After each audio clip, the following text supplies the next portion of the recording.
Chapter 55. He was taken to the police court next day, and would have been immediately committed for trial, but that it was necessary to send down for an old officer of the prison ship from which he had once escaped, to speak to his identity. Nobody doubted it, but Compeyson, who had meant to depose to it, was tumbling on the tides, dead, and it happened that there was not at that time any prison officer in London who could give the required evidence. I had gone direct to Mr. Jaggers at his private house, on my arrival overnight, to retain his assistance, and Mr. Jaggers, on the prisoner's behalf, would admit nothing. It was the sole resource, for he told me that the case must be over in 5 minutes when the witness was there, and that no power on earth could prevent its going against us. I imparted to Mr. Jaggers my design of keeping him in ignorance of the fate of his wealth. Mr. Jaggers was querulous and angry with me for having let it slip through my fingers, and said we must memorialize by and by, and try at all events for some of it. But he did not conceal from me that, although there might be many cases in which the forfeiture would not be exacted, there were no circumstances in this case to make it one of them. I understood that very well. I was not related to the outlaw, or connected with him by any recognizable tie. He had put his hand to no writing or settlement in my favor before his apprehension, and to do so now would be idle. I had no claim, and I finally resolved, and ever afterwards abided by the resolution, that my heart should never be sickened with the hopeless task of attempting to establish one. There appeared to be reason for supposing that the drowned informer had hoped for a reward out of this forfeiture, and had obtained some accurate knowledge of Magwitch's affairs. When his body was found, many miles from the scene of his death, and so horribly disfigured that he was only recognizable by the contents of his pockets, notes were still legible, folded in a case he carried. Among these were the name of a banking house in New South Wales, where a sum of money was, and the designation of certain lands of considerable value. Both these heads of information were in a list that Magwitch, while in prison, gave to Mr. Jaggers, of the possessions he supposed I should inherit. His ignorance, poor fellow, at last served him. He never mistrusted but that my inheritance was quite safe, with Mr. Jaggers's aid. After 3 days' delay, during which the Crown prosecution stood over for the production of the witness from the prison ship, the witness came, and completed the easy case. He was committed to take his trial at the next sessions, which would come on in a month. It was at this dark time of my life that Herbert returned home one evening, a good deal cast down, and said, "My dear Handel, I fear I shall soon have to leave you." His partner having prepared me for that, I was less surprised than he thought. "We shall lose a fine opportunity if I put off going to Cairo, and I am very much afraid I must go, Handel, when you most need me."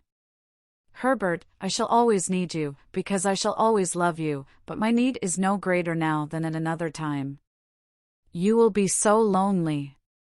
"I have not leisure to think of that," said I. "You know that I am always with him to the full extent of the time allowed, and that I should be with him all day long, if I could.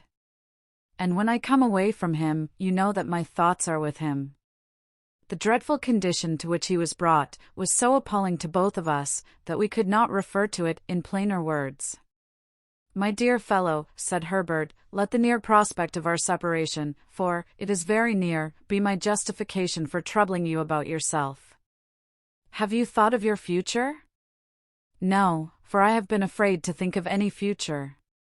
"But yours cannot be dismissed, indeed, my dear Handel, it must not be dismissed. I wish you would enter on it now, as far as a few friendly words go, with me." "I will," said I.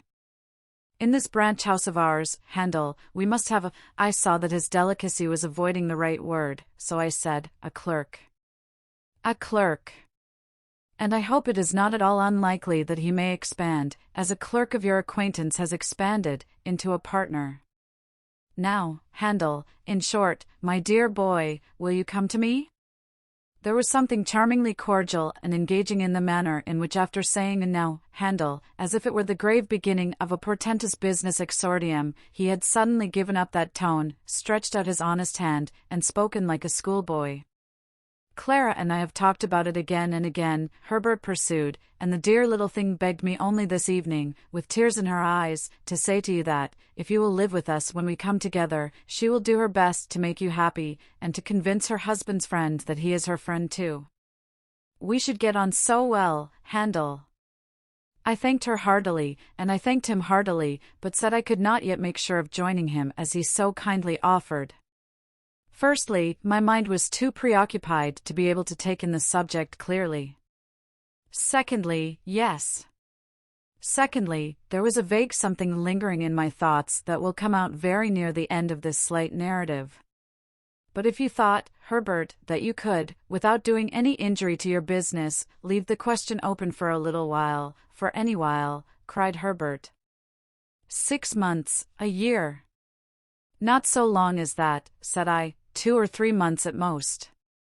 Herbert was highly delighted when we shook hands on this arrangement, and said he could now take courage to tell me that he believed he must go away at the end of the week. And Clara, said I, the dear little thing, returned Herbert, holds dutifully to her father as long as he lasts, but he won't last long. Mrs. Wimple confides to me that he is certainly going. Not to say an unfeeling thing, said I, he cannot do better than go. I am afraid that must be admitted, said Herbert, and then I shall come back for the dear little thing, and I will walk quietly into the nearest church. Remember! The blessed darling comes of no family, my dear Handel, and never looked into the red book, and hasn't a notion about her grandpapa. What a fortune for the son of my mother! On the Saturday in that same week, I took my leave of Herbert, full of bright hope, but sad and sorry to leave me, as he sat on one of the Seaport mail coaches. I went into a coffee-house to write a little note to Clara, telling her he had gone off, sending his love to her over and over again, and then went to my lonely home, if it deserved the name, for it was now no home to me, and I had no home anywhere. On the stairs I encountered Wemmick, who was coming down, after an unsuccessful application of his knuckles to my door. I had not seen him alone since the disastrous issue of the attempted flight, and he had come, in his private and personal capacity, to say a few words of explanation in reference to that failure. The late Compeyson, said Wemmick, had by little and little got at the bottom of half of the regular business now transacted, and it was from the talk of some of his people in trouble, some of his people being always in trouble, that I heard what I did.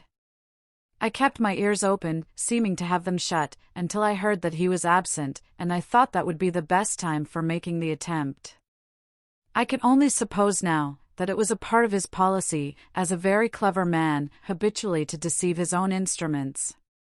You don't blame me, I hope, Mr. Pip? I am sure I tried to serve you, with all my heart. I am as sure of that, Wemmick, as you can be, and I thank you most earnestly for all your interest and friendship. Thank you very much.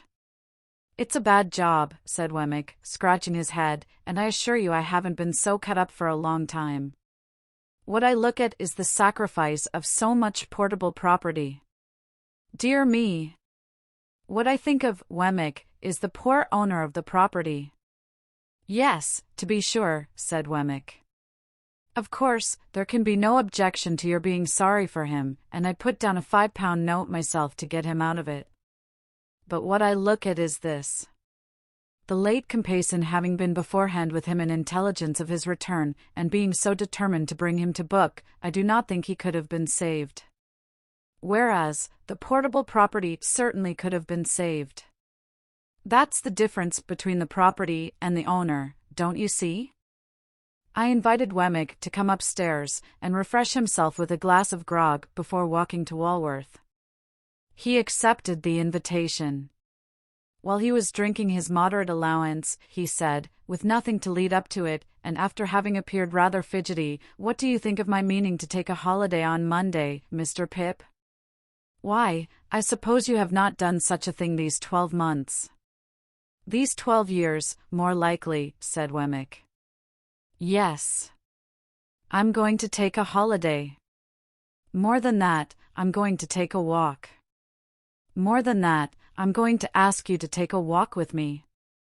I was about to excuse myself, as being but a bad companion just then, when Wemmick anticipated me. "I know your engagements," said he, "and I know you are out of sorts, Mr. Pip. But if you could oblige me, I should take it as a kindness.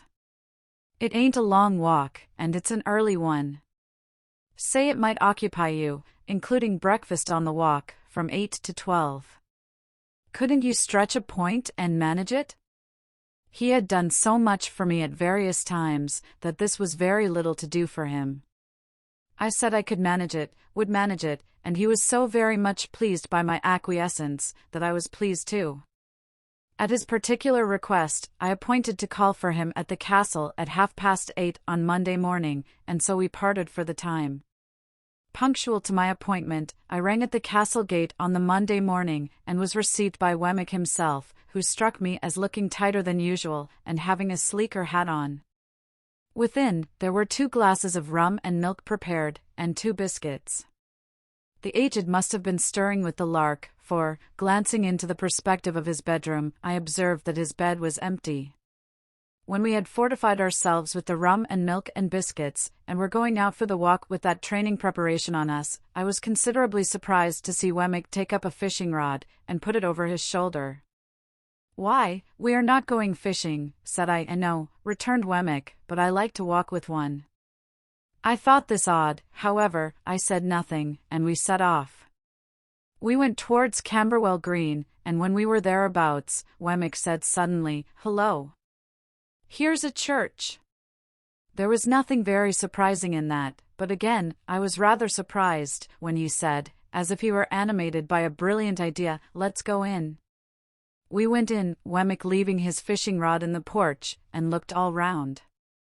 In the meantime, Wemmick was diving into his coat pockets, and getting something out of paper there. "Hullo," said he. "Here's a couple of pair of gloves. Let's put 'em on." As the gloves were white kid gloves, and as the post office was widened to its utmost extent, I now began to have my strong suspicions. They were strengthened into certainty when I beheld the aged enter at a side door, escorting a lady. "Hullo," said Wemmick. "Here's Miss Skiffins. Let's have a wedding." That discreet damsel was attired as usual, except that she was now engaged in substituting for her green kid gloves a pair of white. The aged was likewise occupied in preparing a similar sacrifice for the altar of Hymen. The old gentleman, however, experienced so much difficulty in getting his gloves on, that Wemmick found it necessary to put him with his back against a pillar, and then to get behind the pillar himself and pull away at them, while I for my part held the old gentleman round the waist, that he might present an equal and safe resistance. By dint of this ingenious scheme, his gloves were got on to perfection. The clerk and clergyman then appearing, we were ranged in order at those fatal rails. True to his notion of seeming to do it all without preparation, I heard Wemmick say to himself, as he took something out of his waistcoat pocket before the service began, "Hullo! Here's a ring." I acted in the capacity of backer, or best man, to the bridegroom, while a little limp pew-opener in a soft bonnet like a baby's, made a feint of being the bosom friend of Miss Skiffins. The responsibility of giving the lady away devolved upon the aged, which led to the clergyman's being unintentionally scandalized, and it happened thus. When he said, "Who giveth this woman to be married to this man?" the old gentleman, not in the least knowing what point of the ceremony we had arrived at, stood most amiably beaming at the 10 Commandments. Upon which, the clergyman said again, "Who giveth this woman to be married to this man?" The old gentleman being still in a state of most estimable unconsciousness, the bridegroom cried out in his accustomed voice, "Now aged P, you know, who giveth?" To which the aged replied with great briskness, before saying that he gave, "All right, John, all right, my boy." And the clergyman came to so gloomy a pause upon it, that I had doubts for the moment whether we should get completely married that day. It was completely done, however, and when we were going out of church Wemmick took the cover off the font, and put his white gloves in it, and put the cover on again. Mrs. Wemmick, more heedful of the future, put her white gloves in her pocket and assumed her green. "Now, Mr. Pip," said Wemmick, triumphantly shouldering the fishing rod as we came out, "let me ask you whether anybody would suppose this to be a wedding party?" breakfast had been ordered at a pleasant little tavern, a mile or so away upon the rising ground beyond the green, and there was a bagatelle board in the room, in case we should desire to unbend our minds after the solemnity. It was pleasant to observe that Mrs. Wemmick no longer unwound Wemmick's arm when it adapted itself to her figure, but sat in a high-backed chair against the wall, like a violoncello in its case, and submitted to be embraced as that melodious instrument might have done. We had an excellent breakfast, and when anyone declined anything on table, Wemmick said, "Provided by contract, you know, don't be afraid of it." I drank to the new couple, drank to the aged, drank to the castle, saluted the bride at parting, and made myself as agreeable as I could. Wemmick came down to the door with me, and I again shook hands with him, and wished him joy. "Thank'ee," said Wemmick, rubbing his hands. "She's such a manager of fowls, you have no idea. You shall have some eggs, and judge for yourself. I say, Mr. Pip," calling me back, and speaking low, "this is altogether a Walworth sentiment, please." "I understand. Not to be mentioned in Little Britain," said I. Wemmick nodded. "After what you let out the other day, Mr. Jaggers may as well not know of it. He might think my brain was softening, or something of the kind."